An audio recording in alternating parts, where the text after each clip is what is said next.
Welcome to the Far and Beyond podcast, hosted by the Contracts and Fiscal Law Department at the Judge Advocate General's Legal Center and School, the podcast about the ever-changing landscape of federal acquisition and fiscal law. I am Major Ellie Sewell. And I'm Major Ed Callahan, and together we're your co-hosts. On this episode of Far and Beyond, we are diving into the Revolutionary FAR Overhaul, or RFO, and specifically focusing on FAR Part 8.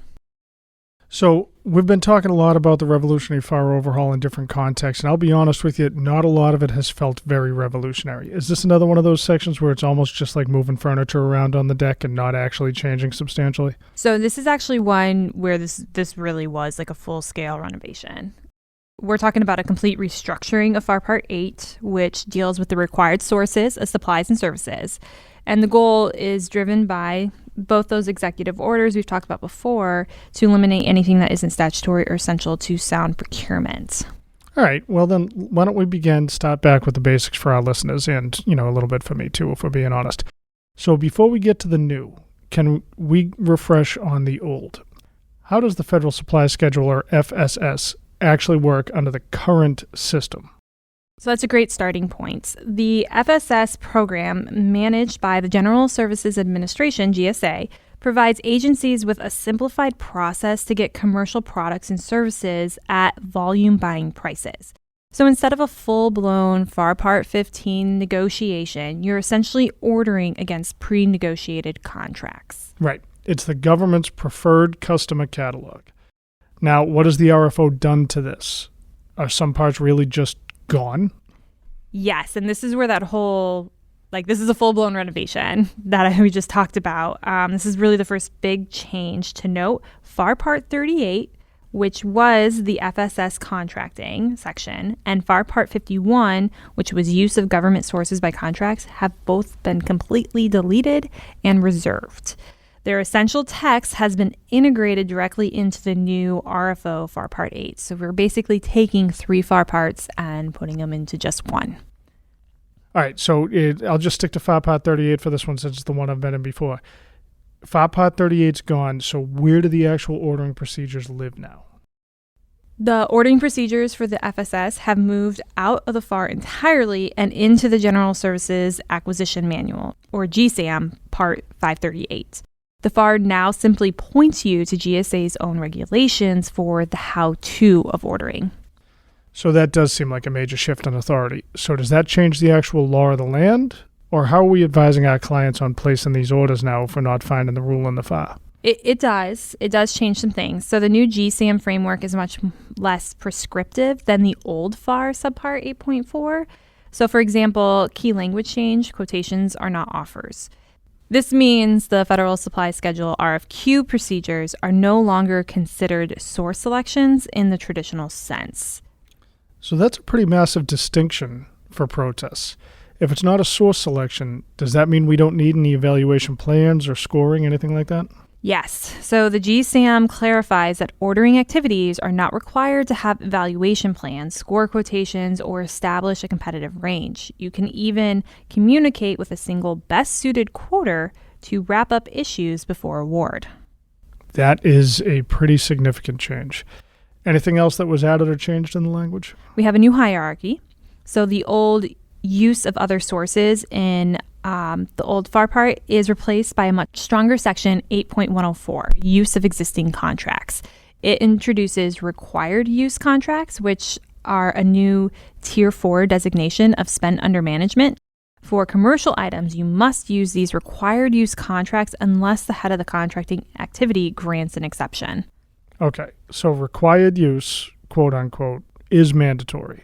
The old best-in-class, the BIC contracts, are those still just prioritized? Spot on. Look at section 8.105. We've moved the old Part 51 rules here and significantly increased contractor access to government supply sources.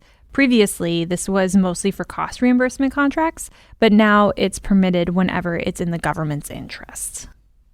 Okay. Anything deleted that I should be, pining for the good old days when it used to be there? So subpart 8.1 on excess personnel property was heavily trimmed. It now points you directly to federal management regulations at 41 CFR 102-36 to avoid redundant, outdated guidance. And the old 8.001 general section, which had those broad IT capital planning rules, is gone because it wasn't core to Part 8's purpose.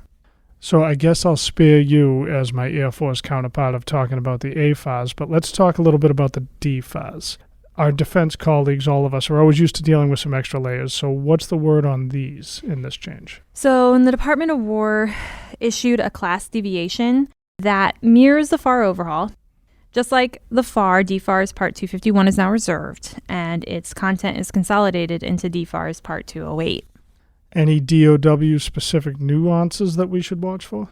Absolutely. So for federal prison industries, FBI, DOW lawyers need to look at DFAR's 208.301-70. It implements 10 U.S.C. 3905, requiring competitive procedures if FBI has a significant market share, meaning more than 5% of the DOW market for that item.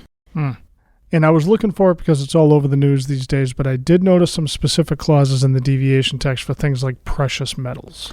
Good catch. The new DFARS 28.73 and the associated PGI emphasizes the precious metals recovery program. There is specific dual pricing evaluation procedure where offers submit prices both with and without government-furnished precious metals. Plus, there's a mandatory new clause, 252.208-7999, for ordering from government supply sources. Well, I'm not going to say it's the only time, but this certainly does feel like it's getting to the RFO's point of stripping out all of the non-statutory procedural things that have found their way into the FAR over time and allowing us to go back to the subject matter experts in the fields, and in this case, GSA. That's the vision of stripping it back, keeping what's just mandatory, especially since we've taken 3 parts, consolidated it into 1 part. So for our fellow lawyers, the takeaways is update your bookmarks. If you're looking for FSS ordering rules, stop looking at the FAR.